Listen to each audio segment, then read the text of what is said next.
Excellencies, Director General, colleagues, and colleagues listening from the decentralized offices who may be following us on web stream, good afternoon. It is my pleasure to be here today to welcome you to this very important occasion, which sets a major turning point for FAO as we launch our policy on gender equality for food security and agriculture and rural development. Some of you were at IFAD this morning in the Joint-Based Agencies event commemorating International Women's Day, and we are here this afternoon to emphasize that message even further. So it is my great pleasure to give the floor to the Director General to present his message. Director General, you have the floor, please. Thank you.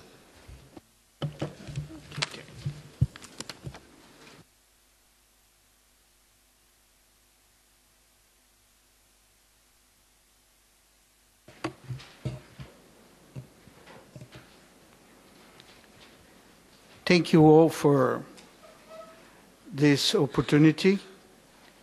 A special greeting to all the women present for this special day. We should have all days to commemorate the Women's Days. Your contribution is something that should be recognized and valued every day, in fact. As you know, every year the Rome-based agents organize a joint event to mark International Women's Day. This year it was at IFAD, and I was there this morning with Marcela, Villarreal. But this was the event that we shared in IFAD, empowering young rural women, inspiring futures. But we didn't want to let this date blank in FAO, so here we are. As you know, FAO launched today our policy on gender equity. This is an important step forward to mainstream a gender approach in all what we want to do. Global food security can only be achieved when women and men have equal access to productive resource, service, and opportunities. That was the clear message of last year's SOFA. It means that during our mandate in FAO, we need to address gender issues systematically in all its areas of work.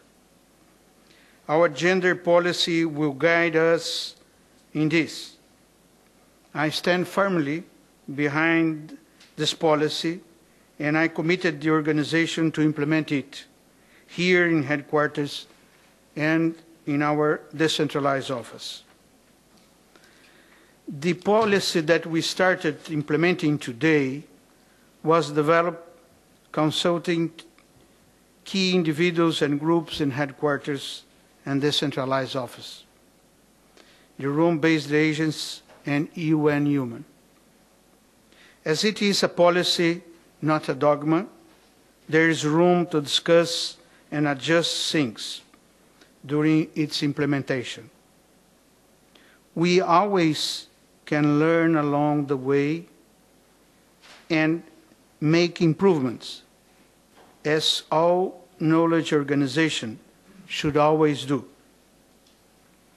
The policy states very clearly that we need to reduce the gender gap in agriculture and empower women and make their contribution to food and nutrition security increasingly more significant. It specifies accountability structures so that responsibility lines are established and clear, including at senior management level. A steering committee is being set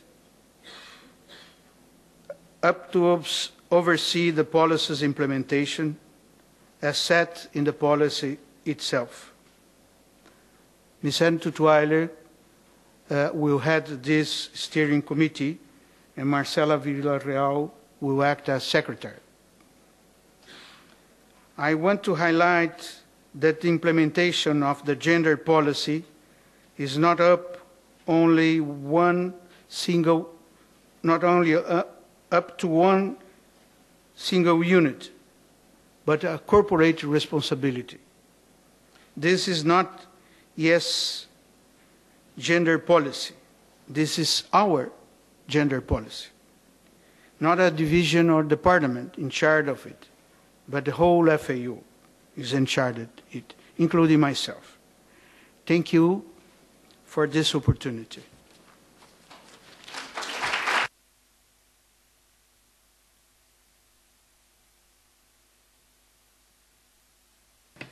Thank you, Director General, for your overview of the gender policy.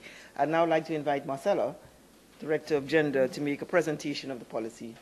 Marcela, you have the floor. Thanks. Thanks very much. Thank you very much for those of you who went this morning to IFAD. Thanks very much for those of you who are here today. And hello to our decentralized offices who are seeing us and listening to us, hopefully, probably except Bangkok for obvious reasons, throughout the world. Now, I'd like to ask, today is an important day. We're launching this policy. We heard this morning from IFAD they're about to launch their policy. Last week, USAID launched their own policy. So it seems like it's a concentration of launching of gender policies. Now, but why this policy? And very specifically, why now? Now, weren't we supposed to integrate whatever we do in gender within the strategic framework? The IEE said it. IEE said, well, it's better if you don't have a separate policy, just go ahead and integrate it, which we did. Many of you remember we had a gender plan of action, and then another gender plan of action, and so on. So then, after the IEE, we just ditched that. We were told to do that. And we created the Strategic Objective on Gender, SOK, which many of you participated in that process. Now, and we're very happy. We have a full strategic objective. We don't have a kind of a separate plan of action, separate policy. Now, we afterwards had a gender audit and then a gender evaluation. First thing they asked, both the gender audit and the gender evaluation, where's your policy? And then we said, well, no, the IE, no, you need a policy. Okay, so we rushed to start a very, very lengthy consultation process, huge involvement from all the decentralized levels, people at headquarters, as many people as we could involve, in order to develop the policy that today we are presenting to you. Having a gender policy is also a minimum standard for the UN system.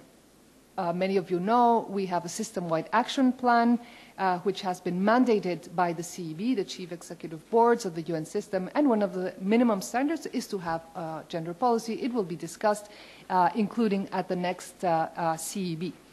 But leaving, UN standards requirements aside, why do we have a gender policy? First and foremost, as the Director General said, because it's essential to achieve our mandate. Because without gender equality, we will never be able to eliminate hunger. We have the knowledge for that. The State of Food and Agriculture showed it very, very, very clearly.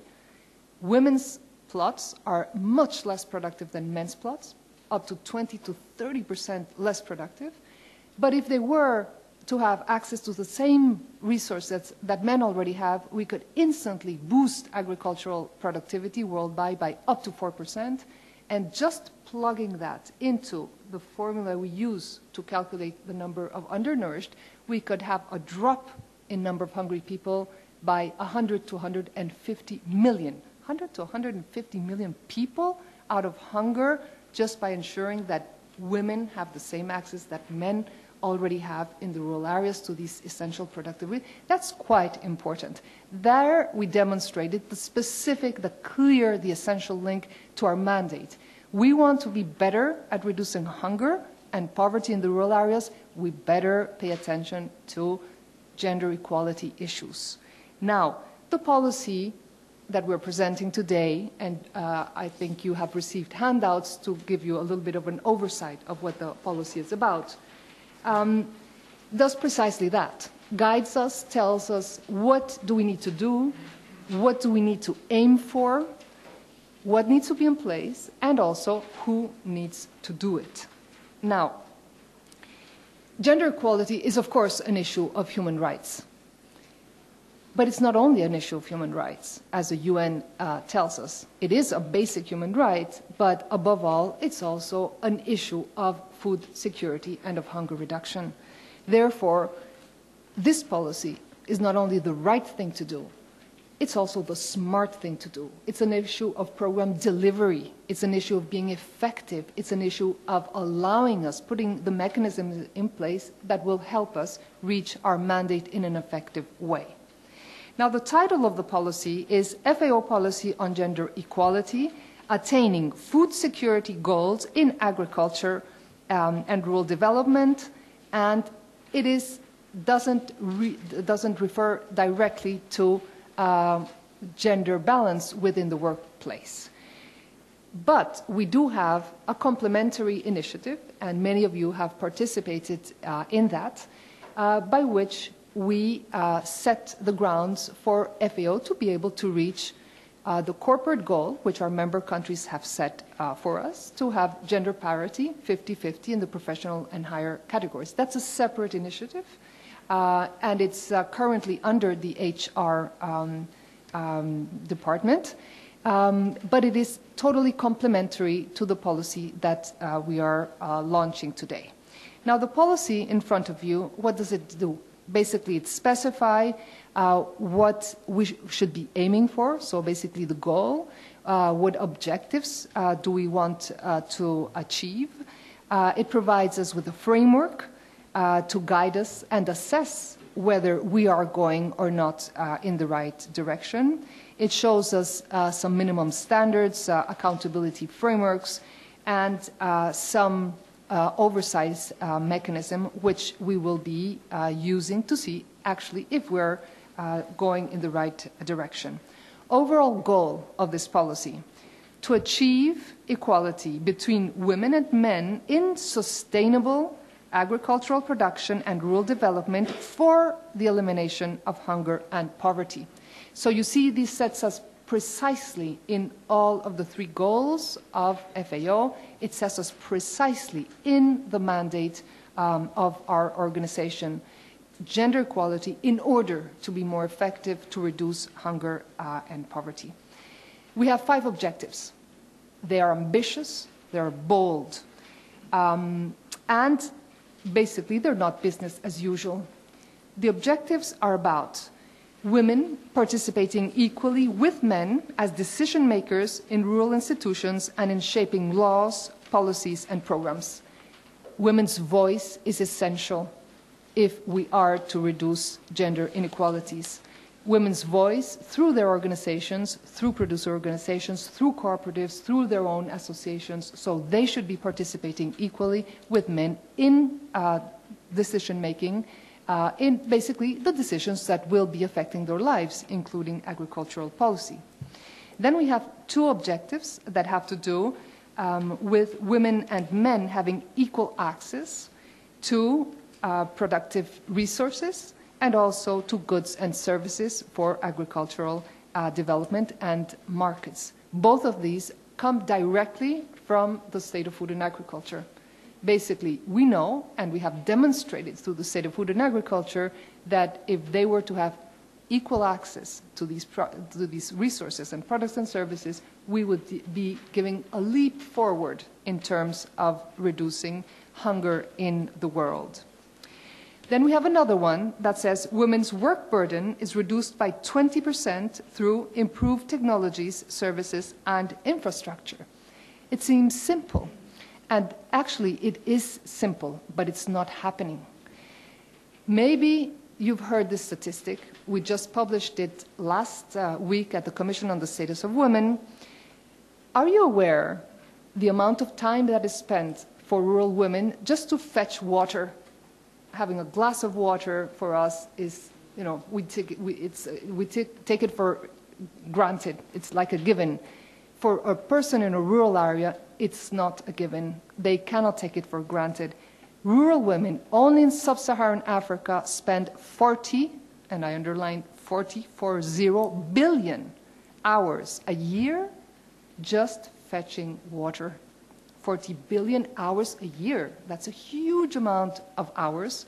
Those hours could be spent otherwise, could be spent either in increasing agricultural production or in spending time for their own leisure and for their own health. Now, if we were to have, sometimes it's very simple, we're not talking here about rocket science, you know, pumps within the villages, wells, that would facilitate access to water by women, that in itself would reduce hugely the work that they spend every single day fetching the water. Many other simple, very simple agricultural technologies could also help alleviate women's work burden, and I would say by more than 20%. And finally, the last objective in our policy is to increase the percentage of agriculture aid committed to women and gender equality up to 30% of total agricultural aid. Now, as you see, these goals, these objectives are ambitious, they're bold. They are to be achieved by 2025. We set ourselves that time frame, but they're not to be achieved by us alone. FAO on its own simply, of course, could not achieve all of these objectives on its own.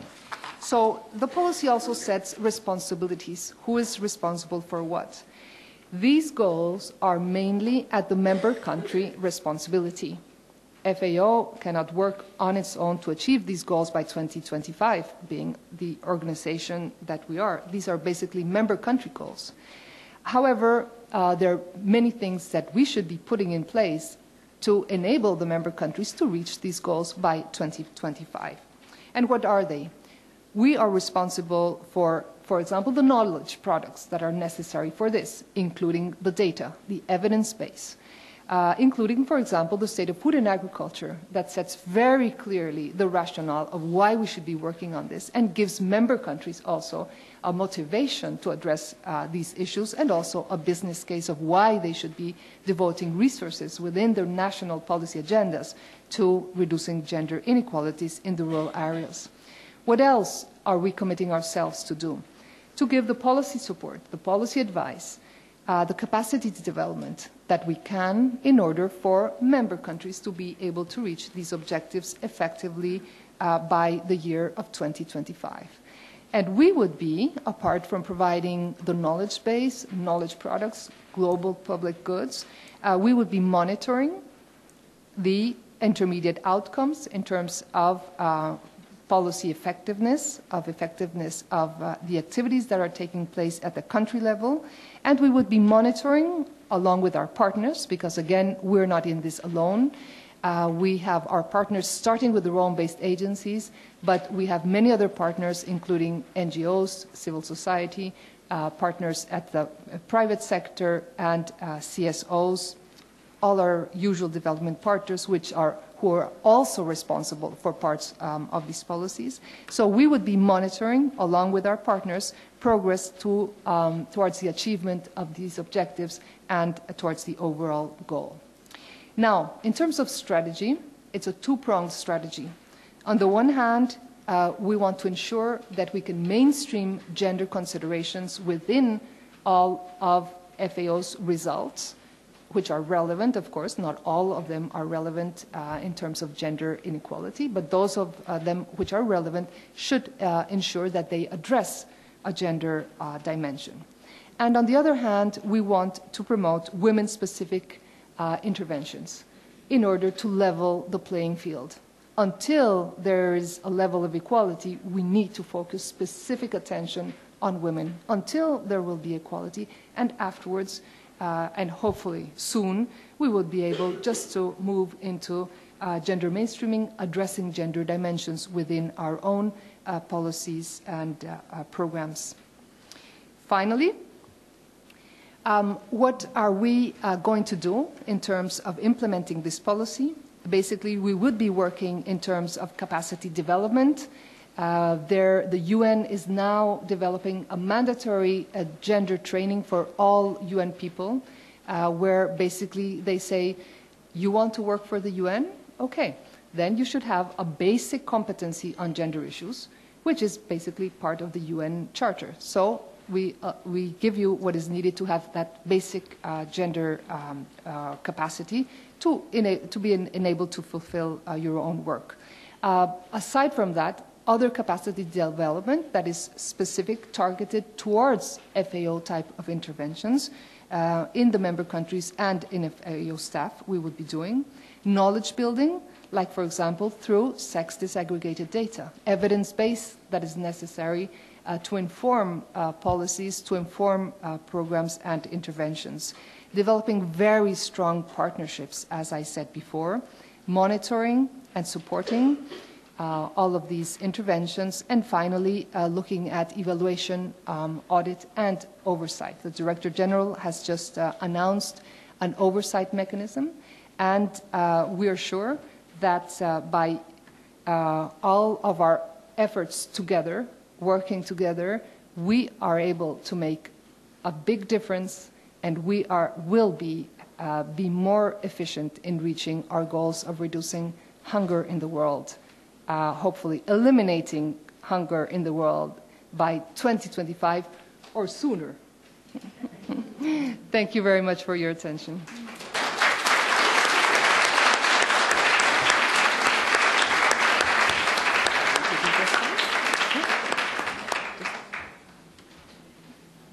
Thank you, Marcela, for articulating this policy in such a pellucid manner. I am sure we have questions, lots of questions, and there is a roving mic. So, colleagues, questions, please, for Marcela.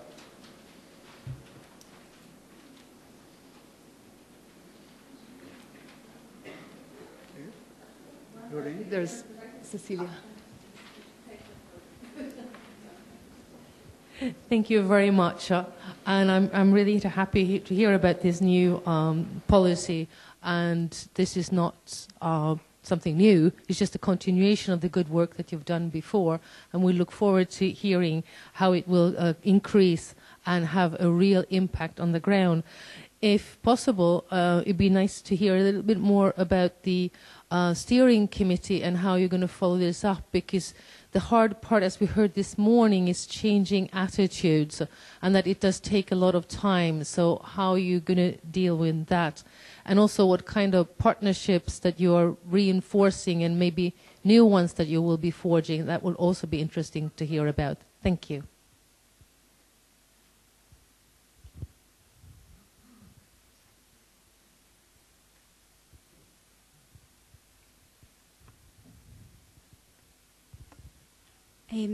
I would like to know if ESW is going to work on working on a document that can link the objectives to indicators that can be monitored over the time.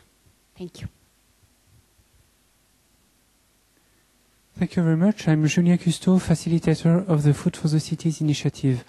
And the program, as described, is focusing a lot on the production part and the role of women in agriculture. And we know that they play a very important role regarding nutrition and sustainable diets, for example. So what can be included as the role of women within the food system, and particularly on the nutrition part, the food processing up to the plate? Thank you.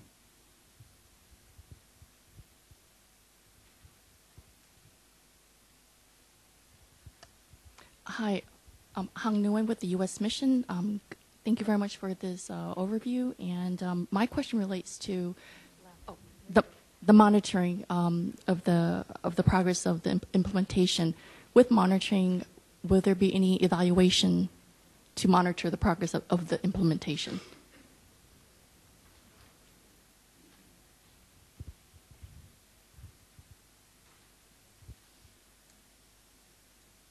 Thank Thank you very much. If there's no more questions, thank you for your interventions. Now, the question of changing attitudes, fully agree with you. It's quite important. There is a line on culture change within the policy, and it's basically about changing attitudes. Now, we firmly believe that the moment you start getting results and that you realize that by addressing that just incorporating a gender dimension in your interventions, your programs are more effective and reach better the results, you will be not only a believer but also an advocate. And it's actually what we are already seeing in very many instances. And also, I'd like to say that addressing a gender dimension, it could sound like a big thing. In many cases, it's just asking the right question at the right time. Just including an indicator within your program to make sure that you are reaching both women and men. Just carrying out a gender analysis before you start your program to ensure that whatever your program is doing will be beneficial for men and for women, understanding what kind of impact you want to have, and then see if there are gender dimensions within that impact, see how you can improve your impact by ensuring that all of the people you're addressing can have a chance of participating. So, and it's actually something we have seen. People who see that it's not rocket science, who are actually implementing, addressing gender dimensions in the ground, and seeing the impact of this approach instantly are convinced.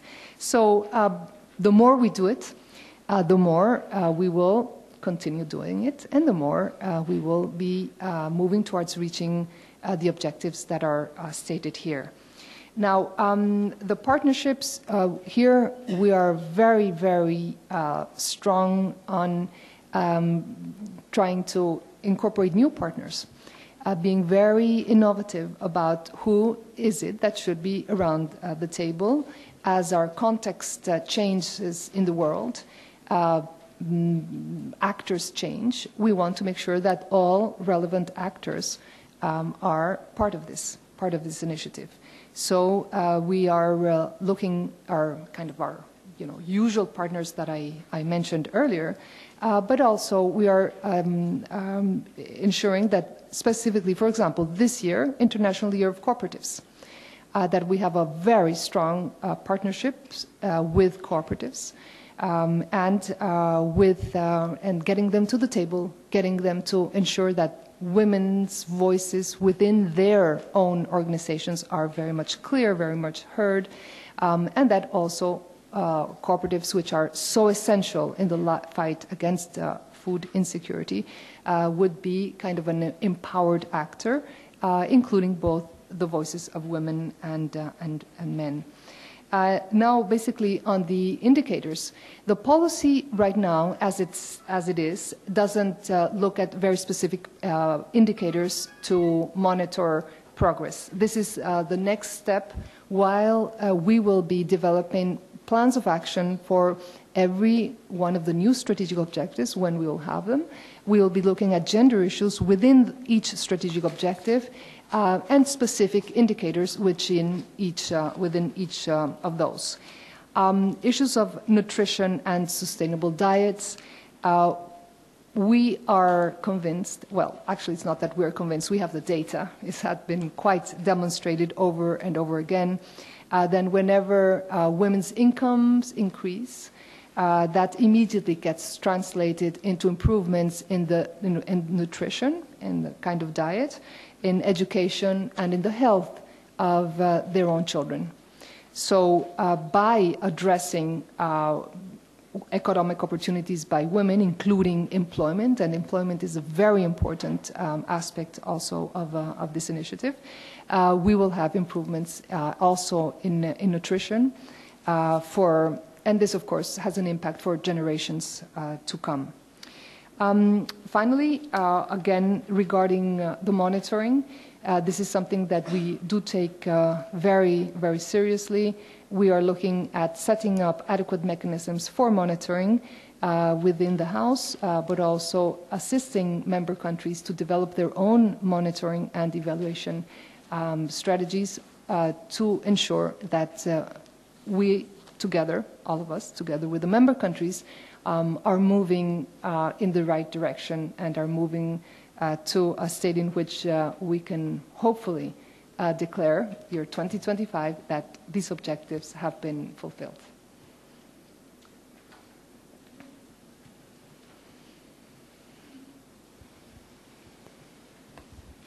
Thank you very much, and congratulations for FAO to launch the policy today. We looked to the evaluation in the program committee, and one of the most important aspects was the aspect of accountability, especially because it's a corporate policy and it's mainstreaming.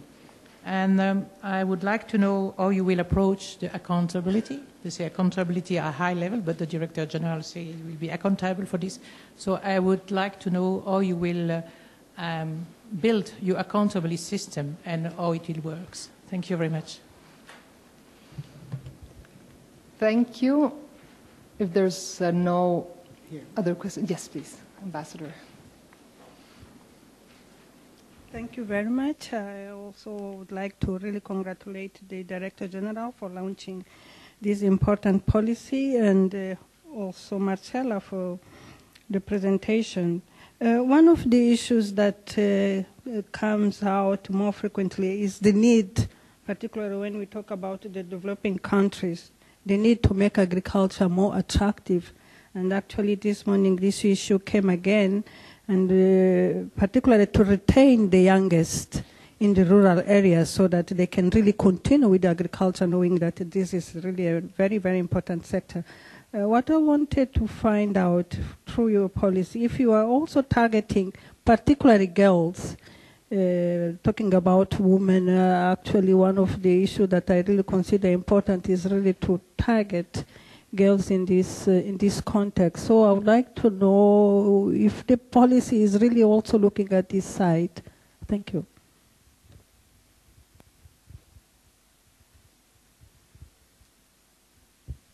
Just wanted to make more of a comment than a question.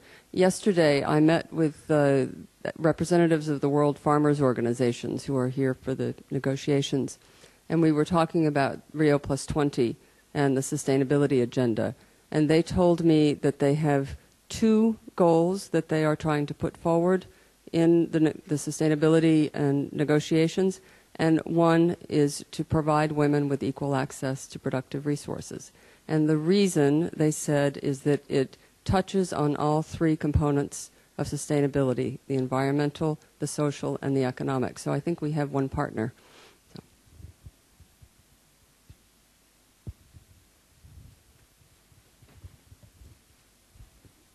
Thank you very much. Well, that's very encouraging. Actually, we were together with the World Farmers Organization, including Carlson, the president, last week in the Commission on the Status of Women. We presented a report by which we showed that rural women are faring worse than urban women, rural men, and urban men on every single MDG, every single one of them, and every single indicator in every single country, with a couple of exceptions. Yes, we hope that with our efforts here and with the policy, but also our overall efforts in this sense, we will make sure that the new set of MDGs, whatever that will be, will have a particular focus on rural women and would allow us to see what is going on throughout the development agenda, in particular with rural women. And to the ambassador in Mozambique, yes, rural women and girls, very specifically. We know that, for example, rural girls are twice as likely to be out of school than urban girls, thanks to the report that we just presented.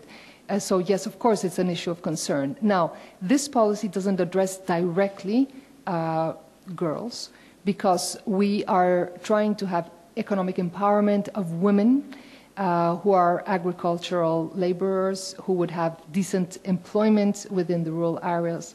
But then, of course, the benefits of this would have instant benefits, again, for girls. It's not a particular target within the policy, but of course we are very sensitive to the issue of rural girls, all in all. Finally, a question from Belgium. As you're pointed out, the FAO's gender evaluation showed the accountability mechanisms to be absolutely essential for any work on gender issues. And I'd like to assure you that we have given, actually, I would say, giant steps in this direction by introducing a framework of accountability whereby we have senior managers are accountable within the performance evaluation on their work on gender issues. This measure in and of itself puts us ahead, very much ahead of the rest of the UN system. We would be leading the rest of the system by this measure. We have a very, very clear, very strong accountability framework, which is proposed in the policy, but which we are already implementing, and in that sense, as I said, is going to give us the real basis, a really solid basis on which to implement this policy.